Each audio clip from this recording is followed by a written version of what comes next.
प्रथम चरण तो कलयुग का था। परमात्मा आए थे, सहस्रीर आए थे, सहस्रीर कबीर परमेश्वर चले गए थे मगर से। अब ये पिछली पीढ़ी है जो अब स्टार्ट हुई, इसमें कंप्लीट कोर्स है भक्ति का और निरसंशय है, कोई डाउट नहीं, सब प्रमाणित है। अब जो भक्ति करेंगे वो पार हो जाएंगे, मर्यादा में रहेंगे अंतिम सांस तक, वो तो सतलोक चले जाएंगे। फिर क्या होगा, 1000 वर्ष के बाद इस भक्ति में बहुत से ऐसे नालायक काल के दूत घुसेंगे, वो धीरे धीरे इनकी भक्ति खराब करवाना शुरू करेंगे। और उस समय जो सच भक्ति जितने समय वो कर चुके और उसके बाद मार्ग दिशा बदल ली, उनके साथ के बनेगी कि जैसे पुण्यात्माओं एक श्वास के मंत्र का जो इस दास से प्राप्त करके आप एक श्वास भी मंत्र का ले लेते हो सतनाम का, वैसे तो प्रथम मंत्र से ही आपकी गजब की कमाई शुरू हो जाती है, बहुत ज्यादा बन जाती है। और यदि सतनाम का मंत्र भी आपने साल 2 साल 3 साल 4 वर्ष कर लिया और सारनाम ना भी मिला तो भी आपकी ढेर सारी कमाई बन जाती है। और फिर काल क्या करेगा, क्योंकि आपके पुण्य तो वो देगा, उसने तो ऊपर होटल बना रखे हैं, स्वर्ग महास्वर्ग में, और ज़्यादा टैक्स है देता हुआ आपसे, आपके पुण्यों से कहीं 20%, कहीं 25%, कहीं पर 10%, ऐसे उसने अपने टैक्स लगा रखे। और जो खर्चा आप खाते हो वो अलग है, वो तो आपकी पूंजी से होगा, तो आपको स्वर्ग महास्वर्ग में रख देता है। और वहां आपके पुण्य आपके साथ होते हैं। जब महास्वर्ग के अंदर आपके पुण्य खत्म हुए उसके बाद स्वर्ग में ले आता है, नीचे एक अलग से एक स्वर्ग है, उस महास्वर्ग से अन्य जो कॉमन स्वर्ग है, उसमें भी जब आपके पुण्य खत्म हो जाते हैं फिर आपको पृथ्वी पर डाल देता है। तो वो पुण्यात्मा इतना समय वहां रहती हैं स्वर्ग में, महास्वर्ग में, फिर उनको सतयुग में प्रारंभ में जन्म देता है। इस भक्ति युग में की हुई भक्ति उनकी इतनी प्रबल हो जाती है कि फिर वो सतयुग में प्रथम जन्म लेते हैं।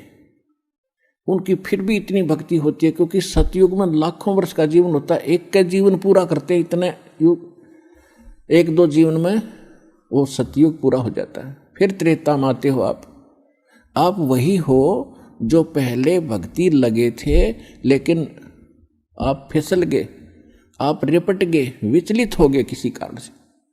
और परमात्मा का विधान है, जो जन मेरी शरण है ताका हूँ मैं दास, और गेल गेल लाग्या फिरूं जब तक धरती आकाश।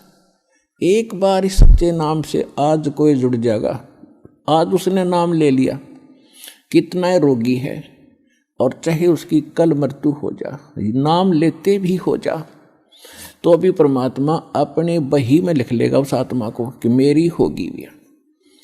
अपने आत्माओं हमने असंख्य जन्म बर्बाद कर दिए, असंख्य जन्म मनुष्य के खो चुके हो आप। ये पहला शरीर नहीं जागा जो आज आपका जाने वाला है, मान ले कभी भी। ये तो असंख्य बर्बाद हो लिए, तो कपड़े हैं, कुर्ते पजामे हैं, तो आपकी शरीर बॉडी ऊपर का। और इस नाम के लेते ही आपके कई सैकड़ों कुर्ते पजामे खूटियां व अलमारी में रख दिए जाते हैं। मनुष्य आज आपको नाम लेते ही और चाहे अगले पल मृत्यु हो जाती है। वैसे तो ऐसा नहीं होगा, जो सच्चे दिल से आते हैं उनको राहत मिलती है, उनका मनुष्य जीवन एक्सटेंड होता है, आयु भी बढ़ाता है परमात्मा। एक उदाहरण के लिए कहते हैं कि जो अविश्वास रूप में भी आकर नाम ले लिया, अब देखेंगे किसी के कहने से आते हैं रोगी बहुत से, तो कि देख लेते हैं एक बार चल कर, तो वो उनको भगवान वैसे उसको एक्सटेंड नहीं करेगा, उनका पता है कि इसको मैंने जीवन भी दे दिया, यू आगे फिर वो बकवाद करेगा। तो परमात्मा ने तो अपनी आत्मा देखनी है कि इसका उद्धार क्यों कर होगा, तो नाम लेते ही यदि उसकी मृत्यु भी होगी तो भी भगवान के अकाउंट में आ गया, और 10 महीना में फिर जन्म देकर उसको फिर बरवाड़ा बुला लेगा, वह शुरुआत होगी उसके जीवन की। तो यहाँ आने वाले व्यक्ति को हानि कति नहीं है, और कति ज्ञान सुनकर समर्पित होगा होगे तो आपकी कैंसर का बाप भी ठीक हो जा। भगवान किसे कहते हैं, वाह भाई वाह। यहां पर कम से कम लाखों भक्तों के कैंसर तक के रोग ठीक हो चुके, जिन्होंने समर्पित भाव से परमात्मा पर विश्वास करके नाम लिया और मर्यादा निभाई। क्योंकि दुखी आदमी मर्यादा खूब निभाता है, सुखी तक गड़बड़ कर देता है, समाज को गणा देखे। उसने तो अपनी जान दिखाई देती है तो उस पर जल्दी राजी हो है भगवान, जल्दी प्रसन्न होता है, उसका जीवन भी बढ़ावेगा और उसको रोग से मुक्त भी करेगा। लेकिन करेगा अपने हिसाब से, उसकी नीत देख के कि आगे कहीं और गड़बड़ ना कर देगी। इस ज्ञान को जितना फैलाओगे आपको उतना ही पुण्य मिलेगा, ये सत्कर मान लेना। दास के पास से जो उपदेश लेकर के दृढ़ता से आखिरी सांस तक लगे रहोगे, परिवार सब पार हो जाओगे।